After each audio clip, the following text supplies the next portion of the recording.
ఇవాళ మనం కొత్తగా రాబోతున్న ఔటర్ రింగ్ రైల్ గురించి వివరాలు చూద్దాం. ఇక్కడ మీరు చూస్తున్నది సికింద్రాబాద్ జంక్షన్. ఇక్కడ ఉన్న అవుట్ లైన్ మొత్తం ఔటర్ రింగ్ రోడ్. ఈ ఔటర్ రింగ్ రోడ్ నుంచి సుమారుగా 40 కిలోమీటర్ల దూరంలో, అలానే రీజనల్ రింగ్ రోడ్ కి ఆల్మోస్ట్ పక్కనే ఈ కొత్త ఔటర్ రింగ్ రైల్ రాబోతుంది. ఇది రీజనల్ రింగ్ రోడ్ కి సుమారుగా 3 నుంచి 5 కిలోమీటర్ల దూరంలో ఉంటుంది. ఈ ఔటర్ రింగ్ రైల్ కోసం అంచనా వేసిన వ్యయము 12,070 కోట్ల రూపాయలు.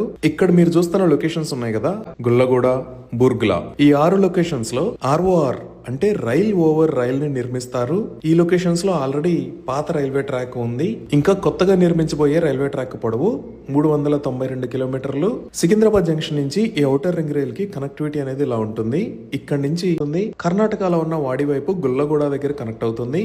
అలానే డోన్ ఈ రూట్ మొత్తంలో సుమారుగా 26 కొత్త స్టేషన్లు రానున్నాయి. అలానే ఈ కొత్త లైన్ మొత్తాన్ని ఫ్లైఓవర్ తరహాలో ఎత్తుగా నిర్మిస్తారు. ఆల్రెడీ ఈ రూట్ కి సంబంధించిన డిపిఆర్ ని దక్షిణ మధ్య రైల్వే సిద్ధం చేసింది. త్వరలోనే రైల్వే బోర్డుకి సమర్పిస్తుంది. ఇవి ఈ అప్కమింగ్ ఔటర్ రింగ్ రైల్ కి సంబంధించిన వివరాలు. కొత్త స్టేషన్స్ మరియు ఎగ్జాక్ట్ అలైన్మెంట్ గురించి త్వరలో ఇంకొక వీడియో చేస్తాను.